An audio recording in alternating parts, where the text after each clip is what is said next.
And welcome back, everyone. Today I played in the 5th round of the FIDE Candidates tournament being held here in Madrid, Spain. Now obviously I'm on a pretty decent score, 1 win, 1 loss, 2 draws. Today playing with the white piece against Jan Nepomniachtchi, the leader in the Candidates tournament, but also the previous challenger to Magnus Carlsen for the World Championship. Alright, without further ado, let's jump into the game. So I start by playing e4, Jan plays e5, knight to f3, knight to f6, Jan essaying the Petrov. For most of his career, he was a Sicilian Najdorf player. However, he did pick up the Petrov and he played against Magnus Carlsen in their match. So it was not a huge surprise to me. Alright, so I take on e5, d6 is played, knight f3, he takes on e4, all standard theory, d4, d5, bishop d3, knight to c6, castles, bishop e7. Now I play c4. Again, not going to get into the weeds of the different possibilities all that much because this is pretty standard theory. So knight b4 is played, attacking the bishop, bishop e2, castles, knight to c3, bishop f5, a3, takes, knight c6. Now, this has been played a lot. I remember actually when I was quite young, all the way back in 2002 and 2003 when I was playing in Linares, the Open tournament. Garry Kasparov had a couple of famous games. The one that I remember specifically was against Michael Adams. He also had it against Vishy Anand several times. So the setup is very well known. It's been around for a long time. That being said, it is not something that Jan has played all that frequently. So I tried to catch him with a little bit of a surprise. So I play rook e1, rook e8, and now I play this rather strange looking move, rook to a2.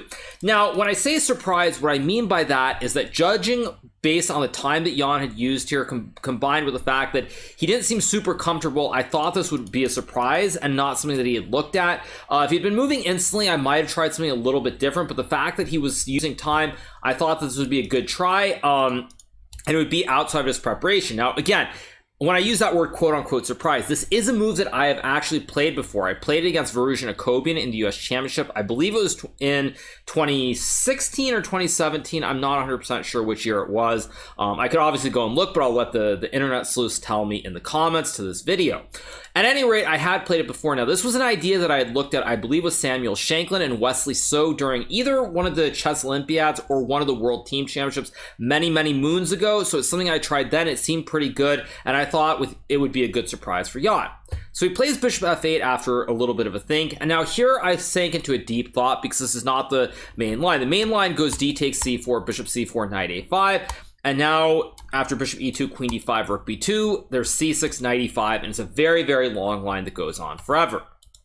So Jan played bishop f8, and I thought for a while because this move took me by surprise and I wasn't sure exactly how to continue. Now what I concluded is that there are two ways that I can play here. The first one is I can take and play c4 or rook b2. Now remember, I used 30 minutes. During the 30 minutes I was essentially trying to decide once I take on d5 whether I should go rook b2 or c4. Now oddly enough, the computer says that after rook b2, b6, a4. Apparently white is completely fine. I didn't really see any way to break through or any really concrete plan, which is why I chose to play c4 instead, expanding here in the center with the pawns on c4 and potentially d5. And much to my surprise, Jan pretty much instantly played queen e4. Had he gone queen d7 or queen d6, I wasn't really sure how he was going to continue. Probably I would have played something like bishop e3 and a rook d2, something along those lines, or maybe rook d2 and bishop b2. I wasn't 100% sure, but Jan instantly played queen e4. And this really took me by surprise because I was pretty sure that this was not a known position. The fact that he played this immediately felt wrong. Again, I played bishop f1 here to attack the queen. Knight guards the rook on e1, and now I played queen g4 relatively quickly. Again, another move that surprised me. The only line that I looked at when I was calculating was queen b1. So for a second move in a row, I used a significant amount of time, and my opponent did not play the move that I was expecting. So after queen b1, I wasn't sure what was going on, but I assumed that after rook to b2, if he goes queen a1 here, I thought rook takes e8, rook takes e8, rook b7 is just very good for me. But if he plays rook takes e1, rook takes e1, queen takes e1, and queen e4, I wasn't sure what I was going to do, but I thought that after something like rook e2, queen b1, I should be better, although how I proceed is kind of unclear. So I think Jan probably should have done this, but again, he pretty much instantly played queen g4 instead. So now I played this move h3 here. Jan plays rook takes e1. No surprise, by playing rook takes e1, I go queen takes e1, and now he plays queen e4 back. Worth noting, if he goes queen h5, I have this move g4, forking the queen and the bishop. And if he goes to g6, this is also quite problematic because now I can go d5 knight e7 as something like rook e2, maybe knight h4 looks very, very appealing at any rate, but perhaps this would have been a better try. I also thought that in this position, perhaps Jan had made a fairly serious error in his calculation, which is I thought he thought he could go queen g6, not rook e8, sorry, d5 here, knight to a5. However, this doesn't work because now I can trade the rooks on e8, and after queen to a4, I attack both the rook on e8 and the knight on a5 at the same time, and this should be winning. So I thought maybe Jan had missed this when he played queen e4. I wasn't really sure what was going on in his mind at any rate. So he played rook takes e1. I take back with the queen. He goes queen to e4 here, and now I play rook e2, and he plays queen d3. Now here I played a little bit of strange, I played what we call a tickle if we're using Twitch terms, which is I play this move rook b2. Now the reason behind playing this move is very simple. There's no increment until move 61, more importantly until move 40. So with no increment, if you can get a repetition, that means one less move till move 40. And obviously Jan was moving pretty quickly and I was moving very slowly, so it just made a lot of practical sense to get one move closer. So I play rook b2, he goes queen e4. Black cannot take on a3 because I have rook b5 with a discovery on the queen, and the rook is now attacking the bishop on f5. Additionally, there's no d3 square because the bishop on f1 covers it. So Jan plays queen e4. I go back, he plays queen d3, and now I played rook e3 after a bit of a think once again. The two moves that I was considering were rook e3 or knight h4. Now, amazingly, knight h4 is actually winning here. Now, you probably wonder, well, how could I see knight h4 or rook e3 as the only moves?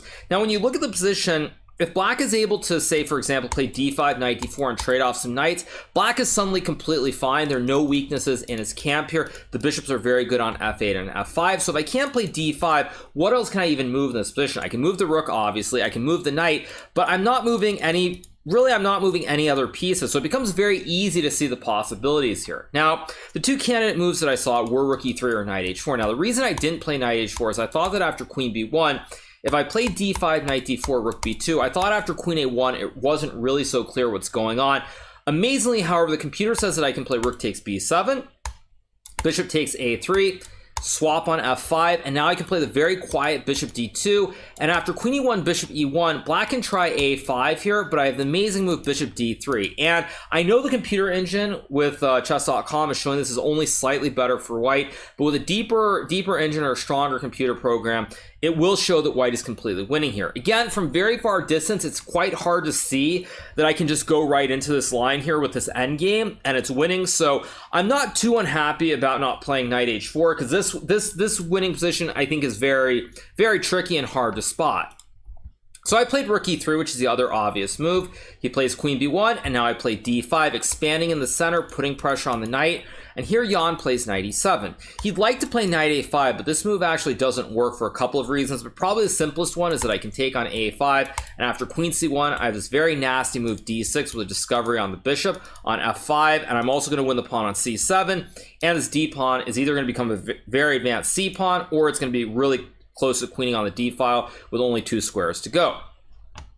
So Jan plays knight e7, and this is where I made a very fatal mistake. So once again, I used a good chunk of time, probably about 10, maybe 15 minutes here, not 100% sure of the exact time usage, but I used a lot of time, and I was actually quite confident that after knight d4, I'd be close to winning here.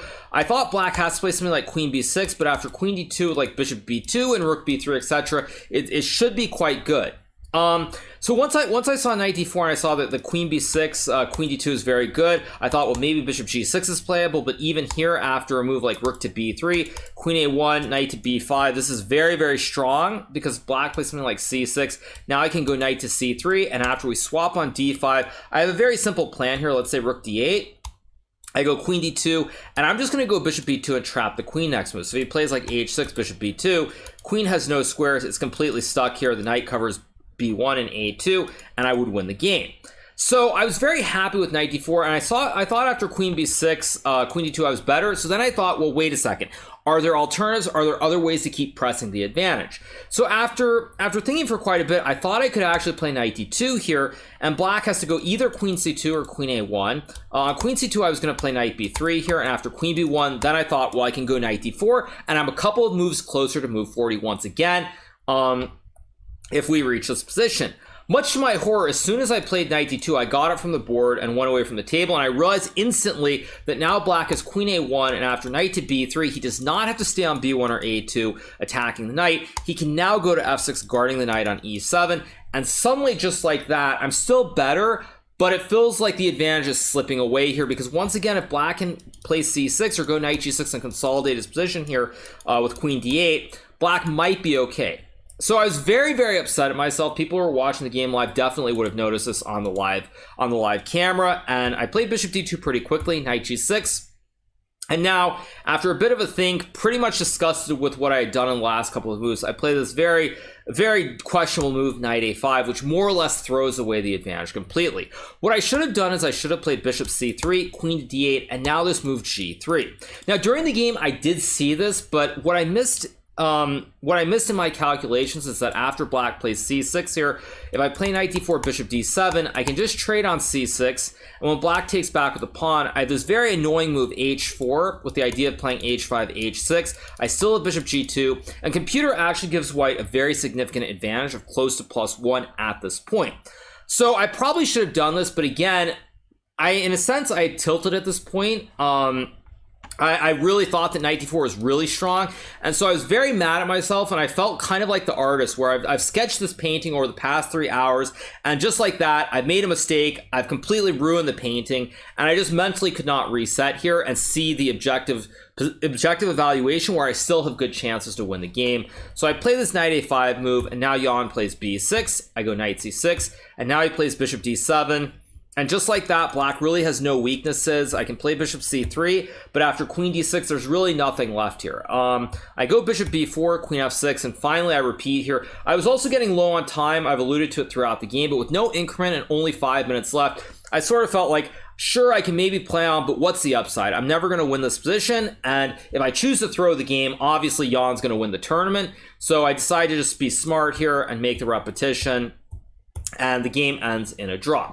So overall, it's a very disappointing result. I definitely felt like there was a lot going on in the game. I felt like I had a big advantage, and I probably should have played knight d4. I know the computer says the knight h4 line is the only clean win objectively, or the easiest one, but to see a line all the way down here in an endgame nearly 10 moves later and realize that this is winning, very, very difficult, so I'm not upset about that, but I should have played knight d4, and I think I probably would have won the game, because afterwards, when Jan and I were analyzing, he was intending to play bishop g6, or at least he mentioned it in the analysis, and after rook b3 he was going to play queen a1, and as I said, after knight b5 is very good, although, to be fair, I was considering queen d2 as well, which I mentioned to Jan. After queen d2, b6, the game still goes on. White is quite a bit better, but it's not guaranteed, whereas if I find knight b5, probably I should win this. At any rate, it is what it is. It's a very long tournament, and while I was in the position to win this game, and I unfortunately did not find the best moves, I'm still optimistic there will be more opportunities. It's a very long tournament. There are still 9 more rounds, I believe 9 more rounds to go. So with 9 more rounds, there will be more opportunities. I just have to make sure to convert better in the coming rounds. So while this is disappointing, it's not the end of the world. At any rate, I hope you guys enjoyed this review recap. And I'll be back doing them every round as usual. Rise or shine, win or lose, it is what it is, but you can definitely count on the recap. So I'll see you guys again with a recap of round 6 after I play against Dingler tomorrow. Hope you guys enjoyed it.